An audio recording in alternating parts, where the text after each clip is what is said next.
আজকের অনুষ্ঠানের সঞ্চালক করছি। বিশ্ব নিম্বার্ক পরিষদ সিলেট শাখা কর্তৃক আয়োজিত অনন্ত শ্রী বিভূষিত জগৎগুরু শ্রী নিম্বার্কাচার্য শুভ 5121তম জন্মজয়ন্তী উৎসব 2025 খ্রিস্টাব্দ উদযাপন উপলক্ষে আজকের মহতী সভার সম্মাননীয় সভাপতি প্রফেসর ডক্টর শরদিন্দু ভট্টাচার্য, বাংলা বিভাগ, শাহজালাল বিজ্ঞান ও প্রযুক্তি বিশ্ববিদ্যালয়। মঞ্চে উপবিষ্ট আছেন প্রধান অতিথি হিসাবে প্রফেসর অধ্যক্ষ বিষ্ণুপদ রায় চৌধুরী, আছেন প্রধান আলোচক হিসাবে শ্রীযুক্ত শ্যামলচন্দ্র রায়, বিয়ানীবাজার সরকারি কলেজ, অর্থনীতি বিভাগ, এবং শ্রীযুক্ত বিভূভূষণ সেন, সাধারণ সম্পাদক, বিশ্ব নিম্বার্ক পরিষদ। আরও আছেন প্রকৌশলী শ্রীযুক্ত সুধাময় দেব, সহ সভাপতি, মহাপ্রভুর আখড়া পরিচালনা কমিটি, বাগবাড়ি, সিলেট, এবং আমার শ্রদ্ধেয় শ্রীমৎ স্বামী বংশীবাদ কাটিয়া বাবাজি আছেন, আমাদের শিলা ম্যাডাম, এবং আমার সামনে অবস্থানরত বৈষ্ণববৃন্দ এবং আমার পরম পূজনীয় ভক্তবৃন্দ, আমি সকলকে প্রণাম জানাচ্ছি। একই সাথে আমি ধন্যবাদ এবং কৃতজ্ঞতা প্রকাশ করছি আজকের এরকম একটি মহৎ উদ্যোগে আমার মতো অতি ক্ষুদ্র একজন মানুষকে এখানে অংশগ্রহণ করবার সুযোগ দেওয়ার জন্য। তো ইতোমধ্যে আমার পূর্ববর্তী বক্তা এই বিষয়ের উপর অনেক গুরুত্বপূর্ণ এবং তাৎপর্যপূর্ণ কথা বলে গেলেন। আসলে আমি শুরুতেই বলে রাখছি যে আমি কিন্তু এরকম তাত্ত্বিক বিষয় নিয়ে কথা বলার মতো স্পর্ধা এবং জ্ঞান কোনোটাই আমার নাই। তবুও আপনাদের কাছে আমি ক্ষমা চেয়ে নিচ্ছি যে আমি হয়তো এই বিষয়ে ছোট্ট করে অতি সহজে আমার ছোট কিছু অনুভূতি হয়তো আমি প্রকাশ করতে পারি। আমি প্রথমে একটা কথা বলে নিই, সেটা হচ্ছে যে এখানে আমরা যারা বসছি আমরা প্রত্যেকেই জীবনে কোনো না কোনো সময় অঙ্ক করেছি। আমি আমার বাস্তবিক জীবন থেকে কথাটা বলবো, আমরা অঙ্ক প্রত্যেকেই করেছি, এবং আমি এখানে অনেকে আছেন তাদের সন্তানের মতো আমি, তো আপনারা আপনাদের সন্তানদেরকে অঙ্ক করিয়েছেন। তো সবসময় একটা জিনিস আমরা সবাই চাই যে আমার শ্রদ্ধেয় শিক্ষক যেন অঙ্কটি আমাকে খুব সহজ করে বুঝিয়ে দেন। অর্থাৎ একটা অঙ্ককে যদি জটিল করে বোঝানো হয় সেটা কখনোই আমি হৃদয়ঙ্গম করতে পারি না, কিংবা আমি বুঝতে পারি না। এটা চরম সত্য একটা ব্যাপার। তো আমি আমার জীবনে ধর্মের বিষয়টাকে আমি একেবারে অঙ্কের মতো মনে করি, যে আমি সহজ করে বুঝবো, আমি সহজ করে অনুধাবন করব, এবং আমি আমার পরীক্ষার খাতা, মানে হচ্ছে আমার জীবনের খাতায় আমি এটাকে সহজ করে প্রয়োগ করব। আমি একটা জটিল নিয়মে অঙ্ক কষলাম কিন্তু পরীক্ষার খাতায় সেটাকে আমি লিখতে পারলাম না, তাহলে এই অঙ্ক শেখার আমার কোনো প্রয়োজন নাই, এটা আমার জীবনে কোনো কাজে আসলো না। ঠিক তেমনি করে ধর্মের বিষয়ে আমি গভীর থেকে গভীর, গহীন থেকে গহীনে আমি এতটুকু এই মুহূর্তে জানতে চাচ্ছি না। আমি চাচ্ছি ছোট্ট ছোট্ট করে দাদা যেটুকু বলে গেলেন আমাদের যে ইতিবৃত্ত, সেটুকু আমার জীবনে আসলে কোন জায়গাটাতে প্রয়োগ করা যায়, অর্থাৎ আমার প্রায়োগিক জায়গাটাতে আমি সেই ধর্মীয় জ্ঞানটাকে আমি প্রয়োগ করতে পারছি কিনা, দ্যাট ইজ মাই কোয়েশ্চেন। তো যাই হোক, আজকে দেখুন আমাদের এই বিশ্ব এখন, আমরা সবাই বলি যে কলিযুগে আমাদের অবস্থা খুবই খারাপ, এবং বাস্তবিক করতে আমরা কিন্তু দেখছি কি পুরো বিশ্বটাই একটা তালগোলের মধ্যে আছে। মানুষজনের মধ্যে হানাহানি, মারামারি, দম্ভ, অহমিকা, আক্রোশ এরকম চলতেই আছে। তো এইরকম একটি ক্রান্তি লগ্নে আমি মনে করি যে আজকের এই সেমিনার এটি চমৎকার একটি বিষয়, এবং এখানে আমাদের বাবাজি সহ আমাদের বিজ্ঞ আলোচকবৃন্দ আছেন, তারা বিভিন্ন বিষয়ে কথা বলবেন, এবং এটি আসলে একটি প্রয়োজনীয় বিষয় আমি মনে করি। এবং আজকের এই শিরোনাম যেটুকু দেওয়া হলো, বিশ্ব শান্তি কামনায় নিম্বার্ক দর্শনের অহিংসা। তো কথাটি থেকে আমি বুঝতে পারছি যে প্রথমত আমরা সবাই পৃথিবীতে প্রায় 700 কোটির বেশি মানুষ এখন বসবাস করছেন। এই সকল মানুষের, সকল প্রাণীকুলের আমরা শান্তি চাই, ভালোবাসা চাই, আমরা হৃদ্যতার সম্পর্ক চাই।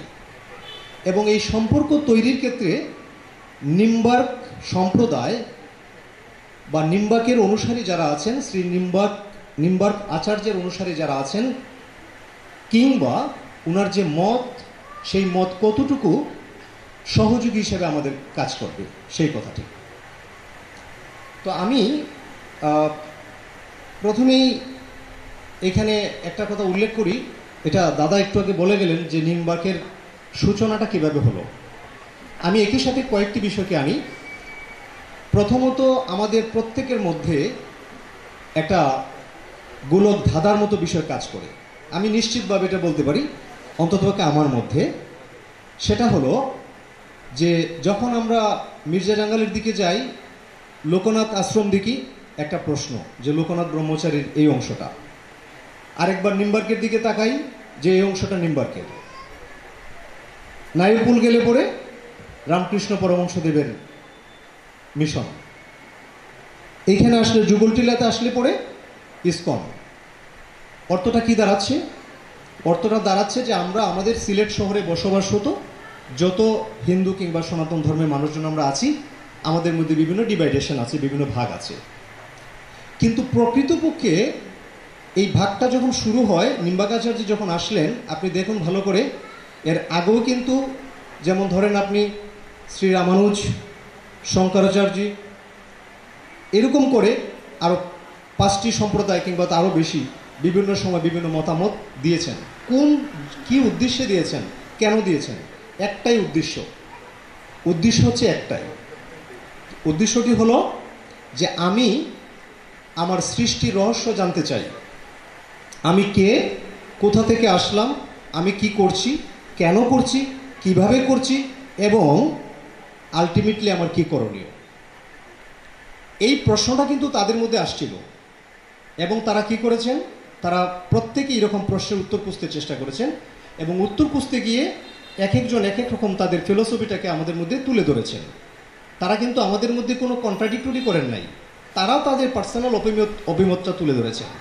এখন আপনি কিভাবে সেটাকে নিচ্ছেন, আপনার জীবন দর্শনে সেটা কিভাবে আসছে, সেটা নিতান্তই কিন্তু আপনার বিষয়। তো এই ক্ষেত্রে আমি সর্বশেষ শ্রীযুক্ত নিম্বার্ক আচার্যের কথাটা বলি। ওনার যে ফিলোসফিটা, অহিংসা শব্দটা কেন আসছে, এখানে উনি একমাত্র একটি বিষয়কে উপস্থাপন করেছেন। সেটা হচ্ছে উনি বলতে চেয়েছেন ঈশ্বর যেমন সত্য, ঈশ্বরের সৃষ্টিও কিন্তু তেমনি সত্য। অর্থাৎ ঈশ্বর সত্য, জগৎ সত্য এবং জীব সত্য। আমি আবার এটাকে রিপিট করছি, ঈশ্বর যেমন সত্য, ঈশ্বরের সৃষ্টি সত্য, অর্থাৎ জগৎ সত্য, জীব আমরা এবং সকল প্রাণীকুল এটাও সত্য। এখানে কোনো ধরনের আত্মবিরোধের কিংবা সন্দেহের কোনো অবকাশ নাই। এটা ওনার কথা এবং ওনার মৌলিক কথাটা হচ্ছে যে যদি আমি এটাকে স্বীকার করে নেই যে ঈশ্বর যেমন আছেন, জগৎ তেমন আছে, জগৎ বাস্তব, জীব বাস্তব, তাহলে সকল প্রাণীকুলের মধ্যেই, সকল জীবের মধ্যে আমি ঈশ্বরকে দেখতে পাবো। That is the fundamental concept of Nimbarka. এবং এই জায়গাটা থেকে ওনার মধ্যে অহিংসা কথাটা চলে আসছে। ওনার ভাবনাটা হচ্ছে এরকম, তাহলে আমি যদি মনে করি আমার সামনে এক একটা প্রাণী, এক একটা জীব মানে এক একজন ঈশ্বরের একটা অংশ, সুতরাং আমি কাউকে কোনো অপছন্দ করতে পারি না, আমি হিংসা করতে পারি না। এই কথাটা হচ্ছে মৌলিক কথাবার্তা এবং এই কথাটাকে আজকের এই জায়গাটাতে নিয়ে আসা হয়েছে। তো এখন আমার কথাটা হলো যে এইরকম একটি বিষয়কে আমি না হয় মুখস্থ করলাম যে নিম্বার্ক আচার্য এরকম অহিংসার কথা বললেন। আমার কথাটা হচ্ছে এই বিশ্বজগতের শান্তি আনয়নে এই কথাটা কিভাবে কাজে লাগবে আমি সেটা দেখতে চাই আজকের সেমিনারের যে মূল প্রতিপাদ্য বিষয়টুকু। আমি সেই জন্যে আপনি লক্ষ্য করেন এই কনসেপ্টটাকে, অর্থাৎ এই ধারণাটাকে, মানে যদি আপনি ইতিহাস দেখেন, ফিলোসফির মানুষ হিসেবে আমি একটু বলি, আজকে ওনার এই কথার অনুসারী অনেক মানুষ পৃথিবীতে বিখ্যাত হয়ে গেছেন। পৃথিবীর বিভিন্ন জায়গায়, বিভিন্ন দর্শনে, বিভিন্ন গ্রন্থে ওনার এই মতবাদটাকে তুলে ধরেছেন এবং কাজ করেছেন। যেমন আমি যদি বলি লিও তলস্তয়, উনিও কিন্তু এরকম একটা অহিংসা মতবাদে বিশ্বাস করতেন এবং ওনারকে অনুসরণ করেছেন ভারতের জনক মহাত্মা গান্ধী। মহাত্মা গান্ধী অহিংসা নীতিতে বিশ্বাস করতেন এবং মহাত্মা গান্ধী কি বলেছেন যে যেখানে হিংসা নাই সেখানে জীবন আছে। অর্থাৎ মানে হিংসা যদি থাকে তাহলে সেখানে জীবন অচল। আমার প্রশ্ন হচ্ছে, সেই মহাত্মা গান্ধীর কত আগে নিম্বাকাচার্য এরকম কথাটা বলেছেন, তার মানে এই কথাটা দ্বারা মহাত্মা গান্ধী উৎসাহ নিয়েছেন, এই কথাটা এখান থেকে হুক আর যে কোনো ওনার জীবন দর্শনে সেটাকে প্রয়োগ করেছেন। আপনি পরবর্তীতে দেখুন জার্মান দার্শনিক ইমানুয়েল কান্ট, উনি নীতিবিদ্যা নিয়ে, নীতিবাক্য নিয়ে, কর্তব্য নিয়ে, আদর্শ নিয়ে চমৎকার কথা বলেছেন। প্রশ্ন হচ্ছে, এর অনেক পূর্বে নিম্বাকাচার্য এই কর্তব্য নিয়ে কিন্তু অনেক কথা বলেছেন। আমি দুই একটা লাইন সেখানে উদ্ধৃত করি, আমার মনে হয় সেটা বুঝতে খুব সুবিধা হবে। যেমন আপনি লক্ষ্য করুন, আমি এখানে কথাগুলো হচ্ছে যে এটা অনেকটা আসলে ওনার দিব্যবাণী, এই গ্রন্থ এইটার মধ্যে আছে, আপনারা দেখে থাকতে পারেন। যেমন সকল জীবী পরস্পরের আত্মীয়, সকলের কল্যাণ চিন্তা মুক্তিপথের সহায়ক। আমি আপনাদের প্রতি অনুরোধ রেখে এই কথাটা বলি, আমি কথাটাকে রিপিট করে একটু দেখুন।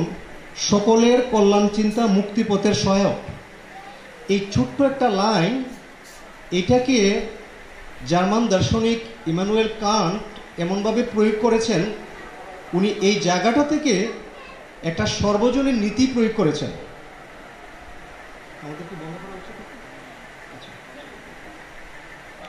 জীবনে যে কর্তব্য সম্পাদন করব কিংবা আমরা যে আমাদের দায়িত্ব পালন করব, আমরা এমন আচরণ করব, আমার এই আচরণটা এতটাই পরিমাণ ভালো হবে যে ভালোটুকু যেন সবাই এটাকে অনুসরণ করে, অর্থাৎ সবাই যেন এটাকে আদর্শ হিসেবে মেনে নেয়।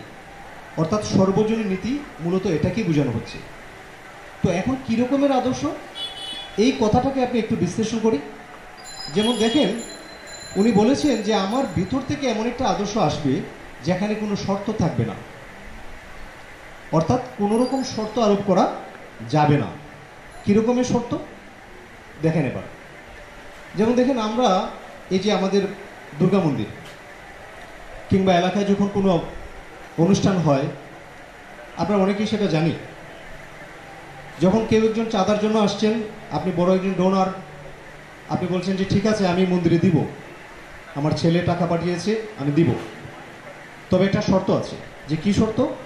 যে নাম ফলকের মধ্যে আমার দাদার নাম থাকতে হবে কিংবা আমার বাবার নাম থাকতে হবে। লক্ষ্য করুন, ঠিক তেমনি করে একজন ভিক্ষুক বা একজন অসহায় মানুষ যখন আপনার কাছে হাত পাচ্ছে, আপনি দিচ্ছেন, কি বলছেন? বলছেন যে তুমি কিন্তু বাবা আমার জন্য দোয়া করবে, আমার জন্য আশীর্বাদ করবে। এই কথাটাকে নিম্বাকাচার্য এইভাবে মানে চিন্তা করেন নাই। উনি চিন্তা করেছেন যে আমি যদি কোনো কিছু দান করি তাহলে সেটা ভালোবাসা থেকে করব, আমি প্রেম থেকে করব। কারণ উনি ঈশ্বর বলতে রাধাকৃষ্ণকেই বুঝিয়েছেন এবং এই প্রেমটাকে শক্তি হিসাবে নিয়েছেন। জগৎ পরিচালনা করার জন্য যে রাধাকৃষ্ণের প্রেম, এই প্রেমটা মানুষের মধ্যে বিস্তৃত হয়েছে, মানুষ একে অন্যকে ভালোবাসবে এবং এইটাই ভালোবাসা একসময় শক্তিতে রূপান্তর হবে। এবং এখান থেকেই উনি মুক্তি লাভ করবে। কিসের মুক্তি? মুক্তিটা কিন্তু আসলে ওই মুক্তি না। মুক্তিটা বলতে বুঝাচ্ছেন যে আপনার নিজের সাথে নিজের আত্মশুদ্ধির যে মুক্তিটা পাবেন, আপনি আনন্দ লাভ করবেন। তাহলে দেখুন, আপনি ভিক্ষুককে যখন দান করছেন তখন বলতেছেন আমার জন্য আশীর্বাদ করবেন, এখানে একটা শর্ত দিয়েছেন, আপনি তাকে ভালোবাসা থেকে দেন নাই। মন্দিরে আপনি অর্থ দিয়েছেন, বলছেন যে আমি কৃষ্ণের নামে দিয়েছি, আমি সাধুদেরকে দিয়েছি, বৈষ্ণবদেরকে দিয়েছি, কিন্তু একটা শর্ত দিয়েছেন, আমার নাম ফলক লাগবে, আমার নাম ঘোষণা করতে হবে। অর্থটা কি দাঁড়ালো? অর্থটা দাঁড়ালো আসলে যে আপনার হৃদয়ের গহীন থেকে সেটা আসেনি। নিম্বাকাচার্য এটাই বুঝিয়েছেন যে ওরকম নয়। এবং এই কথাটাকে পরবর্তীতে ইমানুয়েল কান্ট নীতিবিদ্যার মধ্যে প্রয়োগ করেছেন। আমি আরেকটা চমৎকার উদাহরণ দিই। আপনি লক্ষ্য করেন যে ভালোবাসা থেকে কীভাবে আসে আর ভালোবাসা ছাড়া কীভাবে আসে। আমি এখানে বাবা মারা আছেন, আমার প্রশ্ন হচ্ছে, আমার বাবা মা আমাকে, আমার বয়স এখন কিন্তু 46 চলছে। আমার বাবা একজন স্কুল শিক্ষক, মাও চাকরিতে যাচ্ছেন। এবং এই কথাটিকে দার্শনিক সক্রেটিস কিভাবে নিয়েছেন দেখেন, রবীন্দ্রনাথ কিভাবে নিয়েছেন দেখেন। রবীন্দ্রনাথ বলেছেন যে মানুষকে যদি ঈশ্বরের মতো করে ভালোবাসা না যায়, সেখানে কোনো ভালোবাসা থাকে না। এবার আপনি এই কথাটাকে আরেকটু চমৎকার করে বুঝি আমরা। দেখুন, আমি আমার মা বাবার কথা বলছি, ইনারা আমাকে বড় করলেন।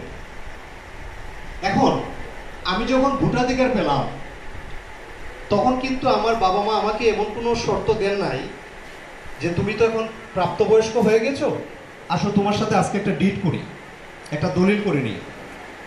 আমি যদি প্রশ্ন করি কেন দলিল করবো মা, মা যদি এখন বলেন যে দলিল করব এই জন্যে যে তোমাকে ছোটবেলা থেকে আমরা বড় করেছি, শর্ত ছিল বড় হয়ে তুমি আমাদেরকে দেখভাল করবে। আজকে পর্যন্ত আমার জানা মতে কোনো মা বাবা সন্তানের সাথে এরকম কথাও বলেন নাই, ডিটও করেন নাই।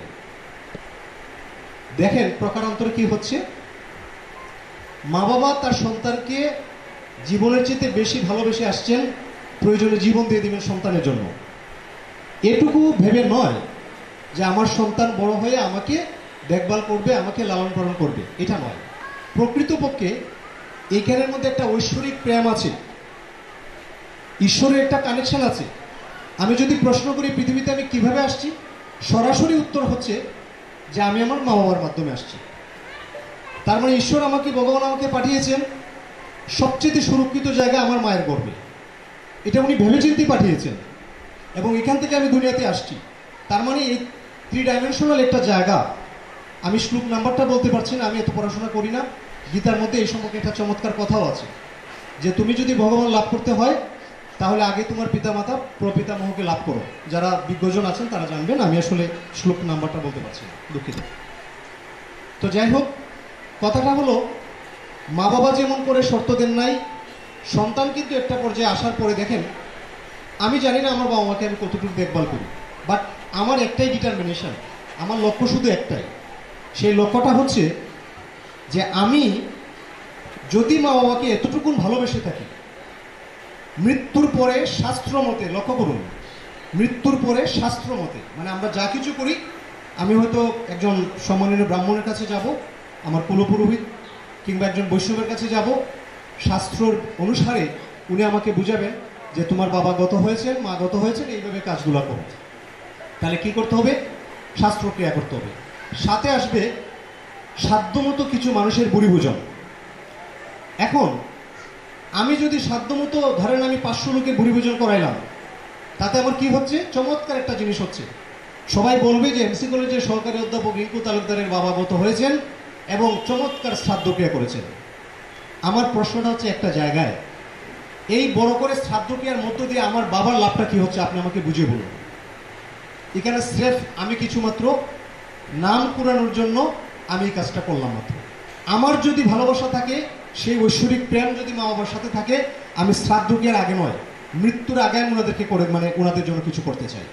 যদি আমি বুকে হাত দিয়ে বলতে পারি সেটা আমি করছি, তাহলে আমি বলবো যে আমি ওই নিম্বাক আচার্যের মতো আমি সেই প্রেম আমার মধ্যে আছে, এবং সেটা অবশ্যই হতে হবে ঐশ্বরিক প্রেম। কথা হলো যে আমি কি শুধুই আমার মা বাবার মধ্যেই সীমাবদ্ধ থাকবো? অবশ্যই নয়। কারণ আমি যদি মানবিক হই, আমি যদি মানবতাবাদে বিশ্বাস করি, ঈশ্বরে বিশ্বাস করি, জগতের সকল জীবে বিশ্বাস করি, তাহলে ওই প্রেমটুকু, ওরকম প্রেম একবারে দুধের শিশু থেকে একবারে বৃদ্ধ পর্যন্ত আমাকে ভালোবাসতে হবে। আমার দিক থেকে সম্মান প্রদর্শন, শ্রদ্ধাবোধ সবটুকু আমাকে থাকতে হবে। তো প্রিয় সুধীজন, আমি কথাটুকু অনেক লম্বা করছি, আসলে অনেক কিছু বলার ছিল, কিন্তু অনেক প্রাজ্ঞজন বিজ্ঞজন এখানে আছেন, তাদের কথা শুনবো। আমি আবারও এই ছোট্ট একটা কথা বলে শেষ করি। আমার অনুভূতিটা হচ্ছে যে বিশ্ব শান্তি কামনায় নিম্বার্কের যে অহিংসা নীতি, সেটা কেবলমাত্র এই বাগবাড়ির এই মন্দিরের মধ্যে আমরা যারা আছি তারার মধ্যে সীমাবদ্ধ নয়।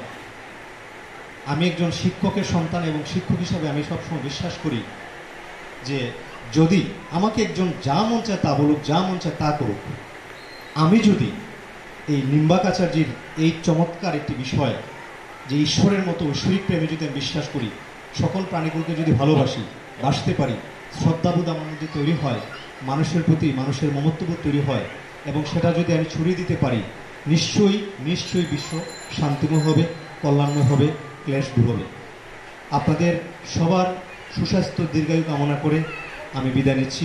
যদি কোনো ভুল ত্রুটি আবেগগণ হয়ে যদি কোনো কথা বলে থাকি, অবশ্যই আপনারা আমাকে মার্জনা করবেন। সবাই ভালো থাকুন। সবাইকে আবার আমার প্রণাম।